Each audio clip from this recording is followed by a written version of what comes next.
हमारी संस्कृति, हमारे संस्कार सदा रहे हमारे साथ। भारत की पुरातन गाथाएं और महान संतों की वाणी। सब्सक्राइब करें तिलक कथाएं। आज शाम को जल्दी घर का सारा काम खत्म कर लेना, हम लोग घूमने चलेंगे। बड़ी मेहरबानी आपकी भाभी। आपको ये तो याद रहा कि मैं भी हूँ। निर्मला, नहीं तो क्या, आपको तो ये भी याद नहीं कि आपके देवर की शादी हो चुकी है और उनकी पत्नी यहीं रहती है, इसी घर में। निर्मला तुम। भाभी, अगर आपको ये सारी बातें याद होती तो आप मुझसे मेरा हक कभी नहीं छीनती। मैं और नहीं तो क्या भाभी, मेरे पति दोपहर में दफ्तर में क्या खाएंगे ये भी आप तय करेंगी। क्यों? क्या मैं उनकी पत्नी नहीं हूँ? मुझे अगर उनके खाने पीने का ख्याल रखने का कोई अधिकार नहीं है?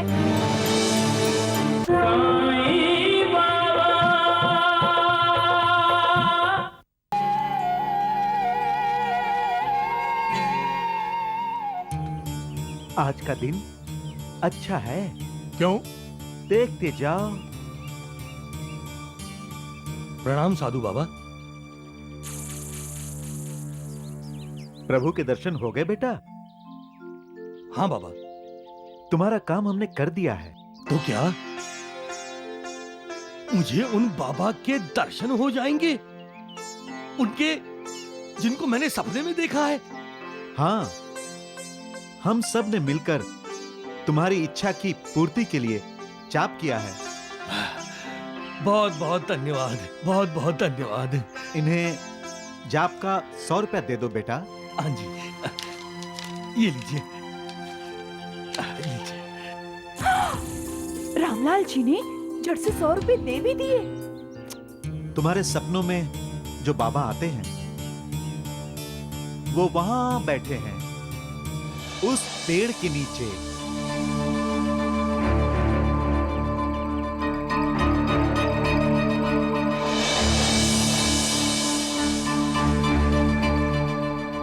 धन्यवाद, धन्यवाद साधु बाबा, धन्यवाद। जाओ बेटा, अपने प्रभु के दर्शन कर लो। बाबा, ये मामला क्या है? कौन है ये? इसके सपने में कोई बाबा आता है जिसे ये पूरी बंबई में ढूंढता फिर रहा है। और जब मुझे पता चला तो मैंने राघव को उसी बाबा के भेष में उस पेड़ के पास बैठने को कहा। बाबा, बाबा आप कहाँ थे? बाबा कहाँ थे? बाबा आप? आखिर तुमने मुझे ढूंढ ही लिया रामलाल। बाबा, अब मैं आपको कहीं नहीं जाने दूंगा, कहीं नहीं जाने दूंगा बाबा। मेरा प्रणाम स्वीकार करें बाबा। बाबा। मेरा भक्त जहां हो, जिस हाल में हो, मुझे प्रणाम करे तो मैं उस प्रणाम को स्वीकार करता हूं। मुझे समझकर, मेरा नाम लेकर तुम किसी को भी प्रणाम करो, वो प्रणाम मुझे प्राप्त होगा। क्योंकि मैं सब कुछ देख रहा हूं, सब कुछ सुन रहा हूं। जो मुझ पर श्रद्धा रखते हैं उन्हें मैं कभी निराश नहीं करता। मैं उनकी सारी इच्छाओं की पूर्ति करता हूं। जो मेरा स्मरण करता है उसका मैं हमेशा ध्यान रखता हूं। और जो मेरे दर्शन करना चाहता है उसके सामने मैं खुद जाता हूं। ये मेरा वचन है जो कभी असत्य नहीं होगा। सबका मालिक एक है।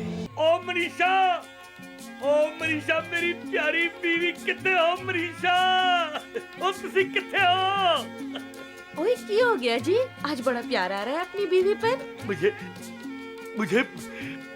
मुझे मेरे साईं बाबा मिल गए मनीषा।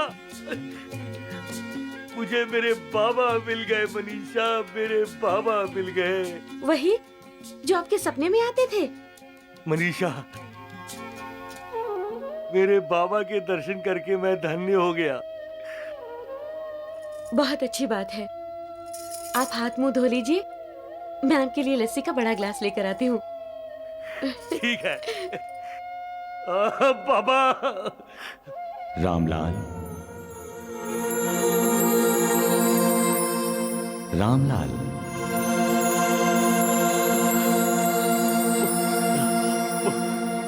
बाबा, तुमने किसके दर्शन किए जिसके लिए तुम धन्य हो गए?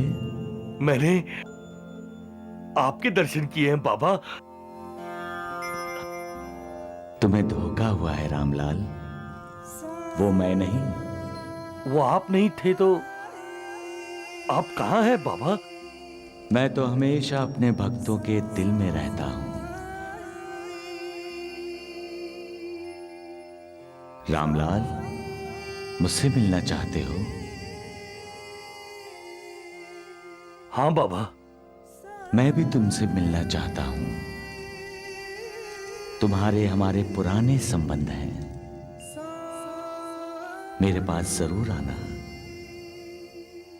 कहाँ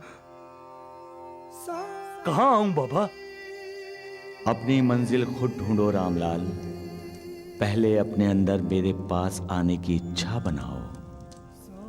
इच्छा होगी तो तुम्हें मेरे पास आने का रास्ता भी मिल जाएगा। तुम्हारा कल्याण हो रामलाल। प्रणाम बाबा। प्रणाम। अरे, आप मुझे प्रणाम क्यों कर रहे हैं? मैं तो बाबा को प्रणाम कर रहा था। बाबा को? यहाँ तो कोई बाबा नहीं है। लगता है आपके वहम का दौरा फिर शुरू हो गया है।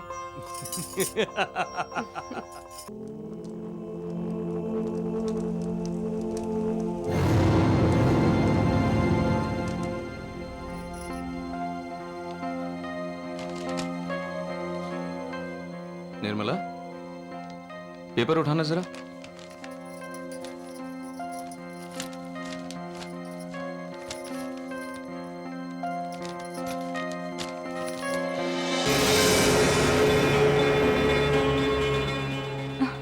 Stamp paper? मैं लाई हूँ। किस लिए? रामलाल जी की दस्तखत लेने के लिए। लेकिन रामलाल भाई साहब खाली कागजात पर दस्तखत क्यों करेंगे? क्यों नहीं करेंगे? क्या आपने नहीं किए थे? वो इसलिए कि मैं उनको अपना बड़ा भाई मानता हूँ और मुझे उन पर पूरा विश्वास है। और रामलाल जी को आप पर विश्वास नहीं है? और अगर विश्वास है तो वो भी खाली स्टैम्प पेपर पर दस्तखत कर देंगे जैसे आपने किए थे। तुम्हारा दिमाग ठिकाने पर नहीं है। जाओ, जाकर सो जाओ। जाती हूँ। आप कल मुझे मायके छोड़ाइए। मैं आपको बर्बाद होते हुए नहीं देख सकती। और वैसे भी आपको अपनी पत्नी से ज्यादा अपने दोस्त की फिक्र रहती है। आपको रामलाल जी की ज्यादा जरूरत है ना, मेरी नहीं। तो मुझे छोड़ाइए बस।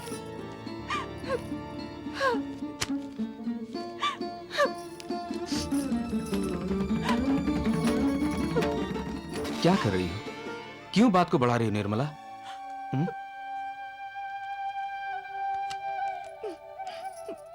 क्या मुझे तुम्हारी कोई फिक्र नहीं है? अपने दिल पर हाथ रख के पूछो, क्या मुझे तुम्हारी जरूरत नहीं है? मेरा हाथ छोड़िए।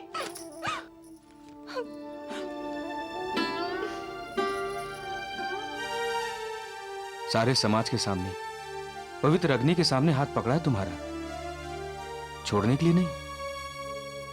ऐसी छोटी छोटी बातों पर नाराज नहीं होते। सुनो, तुम्हें खाली स्टैम्प पेपर पर रामलाल भाई साहब के दस्तखत चाहिए ना? मैं लेके आऊंगा। अब तो खुश? अब गुस्सा थूक भी दो और मुस्कुरा दो।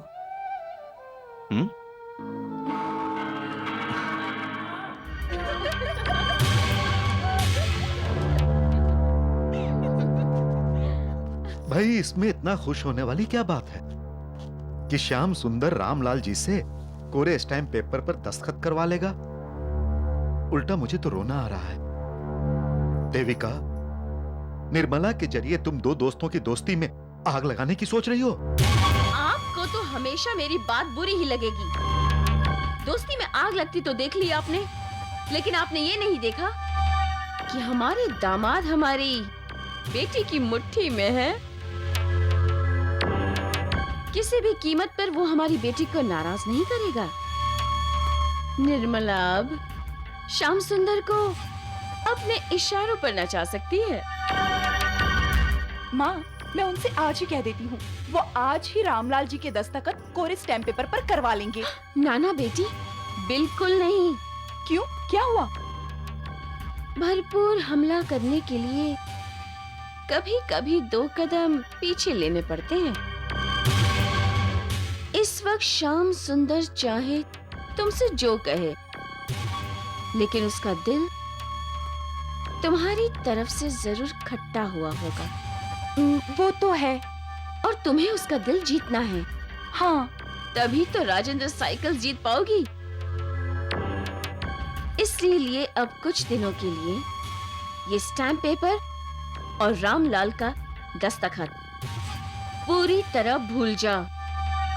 निकाल दे अपने दिल से इस बात को कि लेकिन एक बात तुम अपने दिल और दिमाग में अच्छी तरह से बैठा लो, झूठ चाहे कितनी भी कोशिश कर ले, वो सच से जीत नहीं सकता। क्योंकि सच ही ईश्वर है और ईश्वर को कोई नहीं जीत सकता। सच ईश्वर का चेहरा है। सच ईश्वर की उपासना है। सच ईश्वर को पाने की सीढ़ी है। सच ईश्वर का परम धाम है। ईश्वर का मंत्र है। ईश्वर का शस्त्र है। सच ईश्वर का तेज है, ओज है। सच ही अद्भुत मनः शांति है। सच हर किसी की अंतरात्मा की वाणी है। सच शिव की तरह सुंदर है। सच खुद ज्वलंत है, लेकिन सच का कोई अंत नहीं है। सच न छिपाया जा सकता है, न नजरअंदाज किया जा सकता है। सच निर्भयता का ही नाम है। सच के ही 2 रूप हैं, विश्वास और श्रद्धा। ये दुनिया ईश्वर ने बनाई है, वही इसका मालिक है, अन्य कोई नहीं।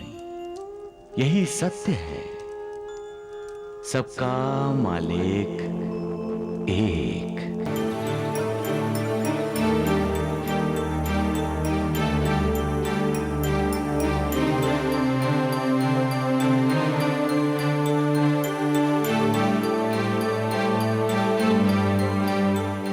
क्या हुआ? आज काम पे नहीं जाना है? निर्मला, वो मैं कोरे कागज पर रामलाल भाई साहब के दस्तखत नहीं ले सकूंगा। ठीक है, मत लो, कोई जबरदस्ती नहीं है। मैं जानती हूँ और समझती भी हूँ आपके दिल में रामलाल जी के लिए कितना आदर सम्मान है। आप बस उस कागज के बारे में भूल जाइए और उस दस्तखत के बारे में भी। निर्मला, तुम सच कह रही हो? आपकी कसम। नहीं नहीं नहीं, ये प्यार करने का वक्त नहीं है, काम पर जाने का वक्त है। जाइए, अरे चलिए जाइए।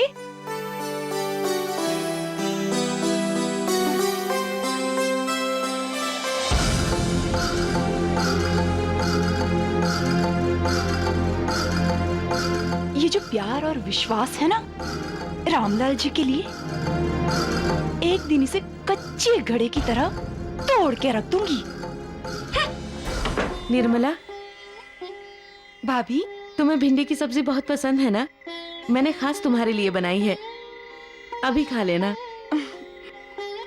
भाभी, आप मेरे लिए इतनी तकलीफ क्यों उठाती हैं?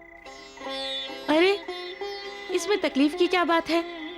तू खाएगी तो मुझे खुशी होगी। अच्छा, चलती हूँ।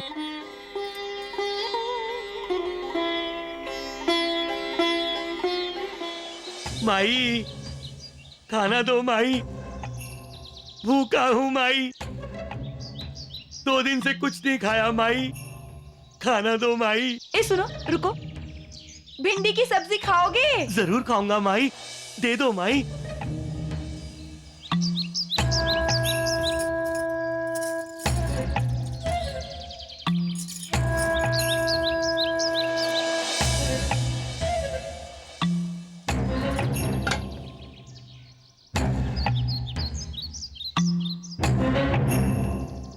मैंने इसके लिए भिंडी की सब्जी बनाई और इसने भिखारी को दे दी।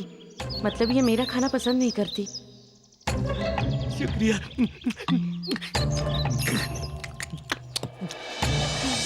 क्या कह रही हो तुम? रामलाल और मनीषा के खिलाफ जंग का ऐलान कर दिया तुमने? हाँ माँ, पर सामने सामने नहीं। लेकिन मनीषा भाभी तो समझ गई जब मैंने उनकी दी हुई भिंडी की सब्जी उनके सामने ही भिखारी को दे दी। बहुत अच्छा किया है तुमने। अब आगे से भी कुछ देना तो उसके ही सामने कचरे के डब्बे में फेंक देना, समझी? देविका, ये तुम क्या सीख दे रही हो अपनी बेटी को? उसे तरक्की की सीख दे रही हूँ। जब तक आपके वो रामलाल और मनीषा हमारे दामाद श्याम सुंदर का पीछा नहीं छोड़ेंगे ना, और श्याम सुंदर उनसे अलग नहीं होगा, तब तक हमारी बेटी के भाग्य का सितारा नहीं चमकेगा, समझे? लेकिन तुम ये मत भूलो कि श्याम सुंदर आज जो कुछ भी है रामलाल की वजह से ही तो है। लो, फिर से बोले। अरे, अब श्याम सुंदर को तरक्की करनी है, बहुत ऊंचाइयों तक पहुंचना है उसे, और उसके लिए रामलाल नाम की सीढ़ी की कोई जरूरत नहीं है। हाँ पिताजी, अब आपके दामाद काफी ऊंचाई पर पहुंच चुके हैं। हर ऊंचाई की एक हद होती है और उस ऊंचाई तक पहुंचने के बाद कोई और ऊंचाई रह ही नहीं जाती। और मजे की बात यह है कि उस ऊंचाई पर ज्यादा देर टिका भी नहीं जाता। जो लोग वहां पहुंचते हैं उन्हें नीचे आना ही होता है, और नीचे छलांग तो नहीं मार सकता। उसे उतरने के लिए सीढ़ी की जरूरत होती है।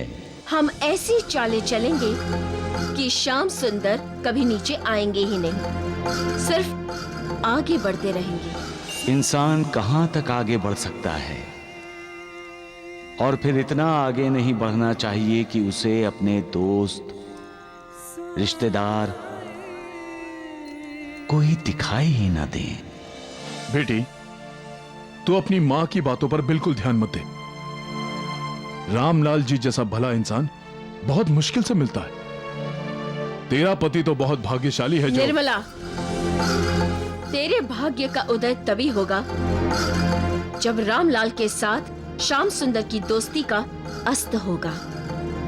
और अगर तू चाहती है कि राजेंद्र साइकिल्स का मालिक तेरा पति बने, तो तू उन दोनों की दोस्ती में ऐसी दरार पैदा कर और ऐसे फासले बना जो कभी मिट ना सके, समझ गई? खाना तुमने बनाया, ये बात भूल जाओ। इंसान के उच्च विचारों के बारे में सोचो। खाना यदि निर्मला भी बनाती तब भी वो भिखारी को दे देती। हाँ, दे देती। तो फिर नाराज क्यों हो रही हो? हैं? बाबा के कहने के कारण निर्मला के बारे में मेरे विचार अच्छे नहीं थे, लेकिन आज पता चला श्याम सुंदर की बीवी, उसका दिल एक महान दिल है। जिसके दिल में दूसरों के लिए हमदर्दी होती है, मालिक के दिल में उसके लिए हमदर्दी होती है। कर्मों के अनुसार भोग तो भोगने ही पड़ते हैं, लेकिन मालिक की कृपा से ऐसे लोगों के लिए भोगों की तीव्रता कम होती है। जिनके अपने दिल साफ और पाक होते हैं उन्हें दूसरों के दिल भी साफ दिखाई देते हैं। ऐसे लोग काम, क्रोध, दम, मद, मत्सर, मोह इन रिपुओं के अधीन नहीं होते। याद रखो, काम मनुष्य को जानवरों के स्तर तक गिरा देता है। क्रोध अविवेक को जन्म देता है। दंभ मनुष्य के झूठे अभिमान का प्रतीक है।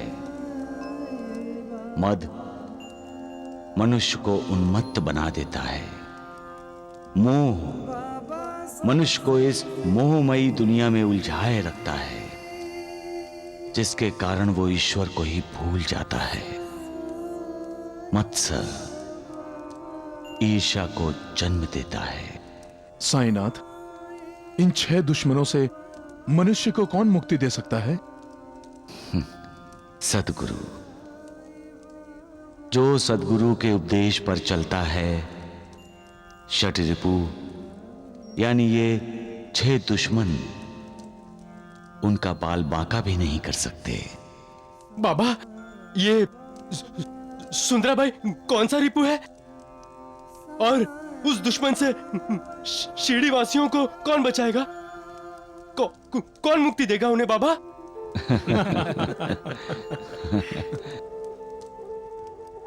सबका मालिक एक। निर्मला, निर्मला, निर्मला, मैं जा रहा हूं। अरे, मैं आपके लिए खाने का डिब्बा तैयार कर रही हूँ, बस थोड़ी देर रुक जाइए। निर्मला, मैंने तुमसे कितनी दफा बोला है कि भाई साहब के खाने के साथ परजाई जी हमेशा मेरे खाने का डब्बा भेजती हैं। तुम ज्यादा तकलीफ मत उठाया करो, समझी?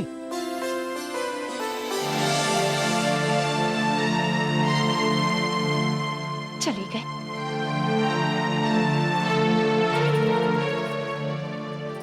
निर्मला, निर्मला, आज शाम को जल्दी घर का सारा काम खत्म कर लेना, हम लोग घूमने चलेंगे। बड़ी मेहरबानी आपकी भाभी। आपको ये तो याद रहा कि मैं भी हूँ। निर्मला, नहीं तो क्या, आपको तो ये भी याद नहीं कि आपके देवर की शादी हो चुकी है और उनकी पत्नी यहीं रहती है, इसी घर में। निर्मला, तुम भाभी, अगर आपको ये सारी बातें याद होती तो आप मुझसे मेरा हक कभी नहीं छीनती। मैं और नहीं तो क्या भाभी, मेरे पति दोपहर में दफ्तर में क्या खाएंगे ये भी आप तय करेंगी। क्यों? क्या मैं उनकी पत्नी नहीं हूँ? मुझे अगर उनके खाने पीने का ख्याल रखने का कोई अधिकार नहीं है तो आपको मेरी शादी उनसे नहीं करानी चाहिए थी। भाभी, आप मुझे मेरे पति की सेवा क्यों नहीं करने देती? आप तो ऐसे कर रही हैं जैसे मैं इस घर में हूँ ही नहीं।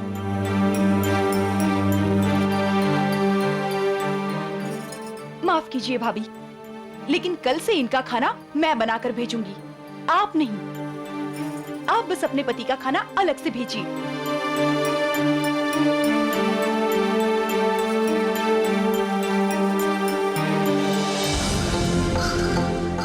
फासले बनाने का काम मैंने शुरू कर दिया है माँ।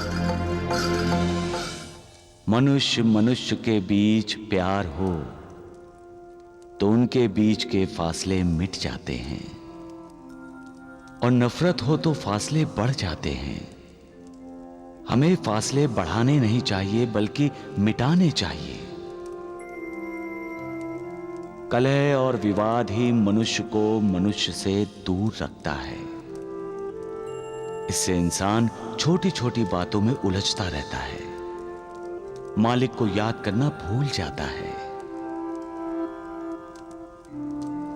अगर हम दूसरों के हित और कल्याण के बारे में सोचेंगे तो मालिक हमारे साथ होता है। योग, वैराग्य, तप, ज्ञान आदि ईश्वर के पास पहुंचने के मार्ग हैं। जरा कोशिश तो करनी चाहिए इन मार्गों पर चलने की। एक बार सही मार्ग पकड़ लिया तो किसी की निंदा नहीं, किसी से नफरत नहीं, भला ही भला, सबका भला, सबका मालिक एक।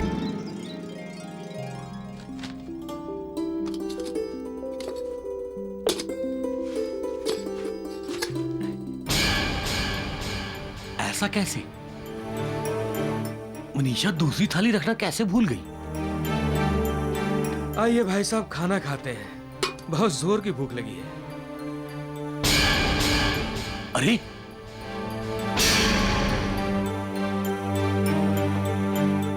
ओए श्याम सुंदर, ऐ की है? तू अपना टिफिन कैसे लेकर आया है? तुझे क्या लगा मनीषा तेरे लिए खाना नहीं भेजेगी आज? मुझे कुछ भी नहीं पता भाई साहब, निर्मला ने टिफिन दिया, मैं लेकर चला आया। निर्मला ने दिया और तू ले आया, पर क्यों? आज तक हम एक ही टिफिन का साथ साथ खाना खाते रहे हैं, तो फिर आज ये 2 टिफिन क्यों? भाई साहब, निर्मला ने मुझसे कहा कि मनीषा भाभी आज से मेरे लिए खाना नहीं भेजेंगी, मुझे अपना खाना अलग से ले जाना होगा, इसलिए मैं अपना खाना अलग से लेकर आया हूं। मनीषा बोली?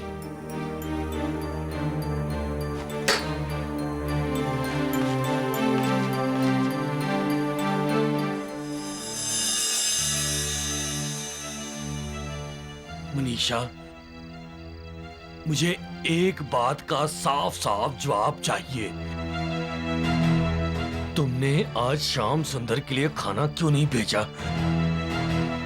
तुम अच्छी तरह जानती हो कि वर्षों से मैं और श्याम सुंदर दफ्तर में बैठकर साथ साथ खाना खाते हैं।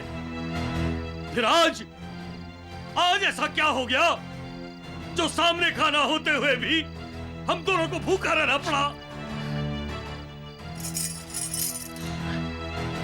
मेरी तो समझ में नहीं आता कि तुम ये सब कैसे कर सकती हो। श्याम सुंदर तुम्हारे लिए कैसे पराया हो सकता है? ये सब नहीं चलेगा। मैं तुम्हें साफ साफ कह देता हूं कि मेरे जीते जी ये सब नहीं चलेगा। मुझे ये बंटवारा मंजूर नहीं है। मुझे भी मंजूर नहीं है। राजेंद्र के पैदा होने से पहले मैंने श्याम सुंदर को अपने बेटे जैसा माना। ममता कभी बटती नहीं है। राजेंद्र के पैदा होने के बाद भी श्याम सुंदर के लिए मेरे प्यार, मेरी ममता में कभी कोई कमी नहीं आई। और आज भी मैंने श्याम सुंदर के लिए खाना बनाया था। बनाया था तो फिर भेजा क्यों नहीं? क्योंकि निर्मला ने मना किया था। बहू ने मना किया था? लेकिन क्यों? क्योंकि वो नहीं चाहती कि शादी के बाद श्याम सुंदर मेरे हाथ का बना खाना खाए।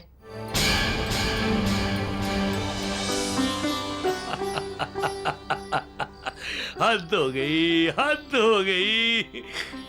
मुझे आज तक पता ही नहीं चला कि मैं इतना बड़ा बुद्धू हूं। अरे मुझे ये बात समझ में क्यों नहीं आई कि अभी अभी श्याम सुंदर की शादी हुई है। हर बीवी अपने दूल्हे राजा को रिझाना चाहती है और उस रिझाने में अपने हाथ का बना हुआ स्वादिष्ट खाना भी शामिल है। इसे कहते हैं मियां बीवी का प्यार। मनीषा, बहू ने एकदम सही कहा। यानी आपको ये बंटवारा मंजूर है? हाँ भाई, बंटवारा कैसे मंजूर होगा? भाई कल से खाना मत देना मुझे। मैं श्याम सुंदर के खाने के डिब्बे से बहू के हाथ का खाना खाऊंगा।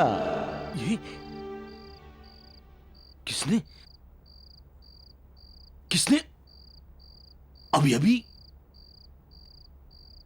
अभी मेरे कानों में कुछ कहा? किसकी आवाज आई थी मेरे कानों में? किसकी? आपके बाबा ने कही होगी।